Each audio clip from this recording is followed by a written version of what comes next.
And one guy who's going to be Yeah. right on his tail, though, that is likely going to be a first round pick, Ben Morrison from Notre Dame, 6 foot, 185. He burst onto the scene as a freshman, had a number of highly productive games. I believe that like that Boston College game was the welcome to college football moment for Ben Morrison. He's really interesting to watch because like when you watch him in games and then when you watch him on film, he almost feels like two different players in a way where Yeah. like I like you really started to see like where the ceiling is, where he definitely needs to improve. But he is absolute somebody who is high motor, high energy, and fun to watch. We'll kind of talk traits in a second, but background on him. This one should be easy for you, Mr. Notre Dame. What do we got here All on Ben right. Morrison? Chill on that, man. You know what's funny, Joe, is kind of the backstory as far as when Benjamin Morrison burst onto the field. I burst onto the scene. I mean, I actually think it was the Ohio State game, the first game of the year, because I'll go into the background Yeah. of like his And no ascension one as a talked starter. about him after that. No one brought him up. It was really weird because he didn't start that game, but he was inserted in, and he's had back-to-back really good games against Marvin Harrison in 2022 and 2023. He's been one of the best corners as far as being able to limits Marvin Harrison the last couple years, because Marvin Harrison's breakout in 2022 didn't really happen during that Notre Dame game. I think he only had like 5 catches for like 50 something yards in that game. It was after that Marvin Harrison Jr. really became Marvin Harrison Jr., which is kind of an interesting note. But this is a really fascinating one because Benjamin Morrison had a great offer list. He actually chose Notre Dame over Alabama, just kind of for some little bit of a backstory there. So he had some legitimate offers, but he wasn't ranked high. This is a fun one of what matters more, offer list or star ranking. For me, it's always the offer list, right? Well, and usually the ranking services fall victim to being like, "Whoa, an Alabama offer, we had to bump him up a little bit." But they didn't do that.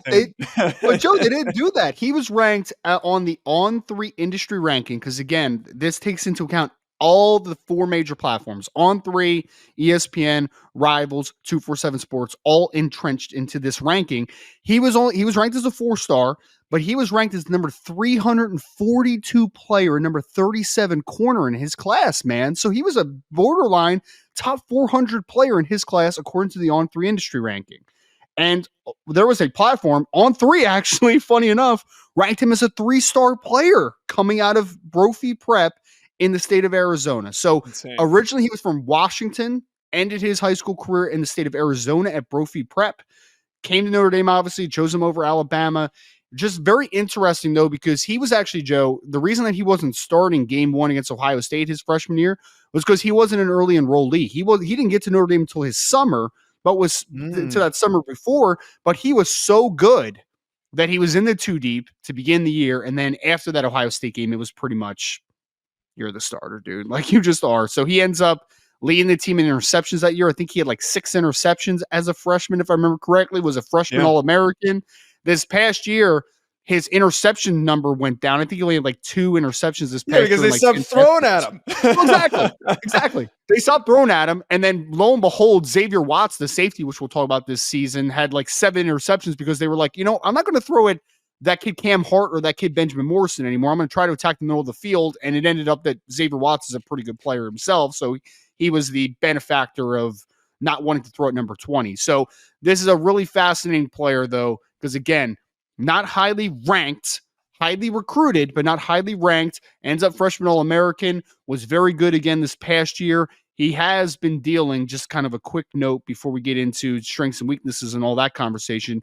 He's been dealing with a shoulder injury that limited him in the spring. Great. Another Notre Dame player dealing with an injury in the preseason. Great. That's great. Love to hear that. That's wonderful.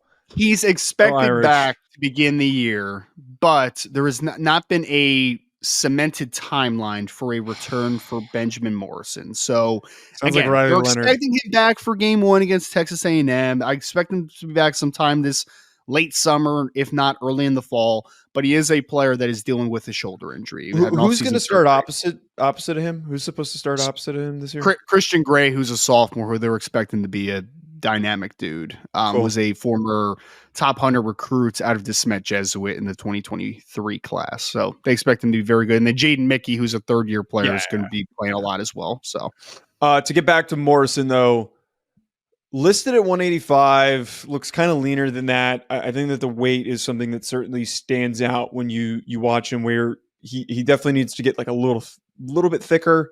Because he struggles at times in contested situations. He struggles at times as a tackler, like really struggles. There was one play where I forget who it was. It might have been Marvin Harrison Jr. or somebody who caught a ball and stiff-armed him into another dimension. And I was like, oh my God, I have to write down that this is a problem. But that happened a couple times to him last year. It did happen a couple times, yeah. That's usually the indicator of, hey, we need to start eating a couple PB&Js before we go to bed. And look, hey, I was not a corner, but same thing happened to me my freshman year, man. And sophomore year, I got my ass kicked a couple of plays and I put on way too much weight, but I at least wasn't getting my ass kicked anymore.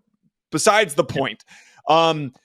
Athleticism, very fluid. The way that I kind of broke him down and I wrote notes on him is that he's one of those guys that always just gets in the back pocket of a receiver. So wherever he's going, he's able to just match his movement. His hips don't really lose much speed, and he just tracks and follows. Pretty instinctual too, not at the Will Johnson level, but he's a pretty good decision maker. But the way that he is able to get around, to keep everybody in front of him and to keep everybody within range, I think is what has made him such a lockdown corner. He can really, I think, take a huge step forward if the play strength improves, because he's sticky coverage, but then there's times where, and it happened against Ohio State, there's one play in particular where Marvin Harrison Jr. catches a really badass jump ball over him, and it's a really great play. And then there's other times where there's flags thrown because he's trying to win in these contested spots, and it leads to him getting pass interference calls. Right. That could be eliminated if he just gets a little bit stronger, and he could go from us talking about him as a first rounder to a top 15 pick if he can improve on that stuff. Is this fair to say, Joe? I think when we're just talking about coverage ability, the knack for changing direction, for being able to match coverage and to be able to stay in stride, to be a sticky coverage player and to have ball skills, I think he's about as good as just about anybody in this class. I mean, he really is. He has the natural skill sets to be able to be a really good off man or even press at times corner that can follow a wide receiver across the field. Like, I think that he has that upside to him. The problem is, and it's a major deal. I mean, we could sit here and pretend like, oh, tackling doesn't matter, but like play strength does matter at the cornerback position. We can scoff at it all we want, especially for a guy that his first 2 years, Cam Hart, who is a bigger, more physical player compared to Benjamin Morrison, they actually played Cam Hart to the field because they play field boundary, right? So they would play him to the field. They would play Benjamin Morrison into the boundary. The problem with Benjamin Morrison into the boundary, well, the positive Benjamin Morrison in the boundary is that he can match anybody stride for stride athletically. Like, he can stay glued to guys, and he's a really good coverage player. The problem into the boundary is that's where a lot of runs happen, a lot of cutbacks happen. Where you're going to be involved in the run game a lot. And look, the run game is very poor right now, in my opinion. I think it's well below average, which is something that you need to see get remedied. Because, again, if he is not the greatest run defender of all time, is it the end of the world? No, but there is still a requisite level where you have to be good enough in this area in order to be a plus starter on the NFL level, right? So there needs to be an improvement in the run game. But I think that the major concern that I have is that the play strength, I think, does translate not only in the run game, but in the pass game at times. There are times where he gets out leveraged. There are times where he's always competitive at the catch point, but can you continuously disrupt the catch point? That is my major concern with Benjamin Morrison. Needs to be physical, needs to improve the play strength. And it is, I'll be honest, it is a little bit troubling that he's dealing with a shoulder injury now. That's a little bit troubling for me for a guy that because that means he's not benching right now. Probably he's not shoulder pressing. He hasn't probably been really hitting during spring ball. Like, those are all the things he needs to improve on. And it's like a quarterback having a shoulder injury or like having a wrist injury. That stuff is going to really disrupt the development that we need here. You know what it's like, Joe? I would parlay it to this. So we're talking about a guy that we want to be more physical and a better tackler, right? In a vacuum. And the thing that he needs most, his shoulders, is something that he isn't able to utilize right now. It's the same thing as if I said a corner, I wanted him to be a little bit better, change direction in space, and he has recurring issues with ankle injuries where he's just not able to cut and be able to explode off of his step, right? Like those things are incredibly troubling. So the things that I want to see Benjamin Morrison improve most might be hindered a little bit this offseason with that improvement. So you can improve mental reps. The game can continue to slow down, which will help tackling and will help the ability to utilize your play strength. But I am a little bit worried that offseason that was hindered, that was segmented due to that injury, is going to hurt the progress that I wanted to see in those regards. Yeah, his projection's a little tricky because for what we're talking about here, if we only graded and gave a round grade on him for just the coverage player, he's a top 15 pick.